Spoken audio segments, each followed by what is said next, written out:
চরমনের জ্ঞানহীন অন্ধভক্ত যারা আছেন, চরমনের দেয়া ছোটি বই যারা পড়েন, তারা এই কথাগুলো ভালোভাবে শুনে যাবেন। যে আকীদাগুলো থাকার কারণে চরমনায় পীর সাহেবের ঈমান চলে যাওয়ার সম্ভাবনা আছে।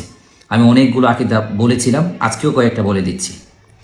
পীর কিয়ামতের দিন সকল মুরিদদের গুনাহ মাফ করিয়ে দিবেন। নাউযু বিল্লাহি মিন যালিক। বেদে মারিফত পৃষ্ঠা নম্বর 34।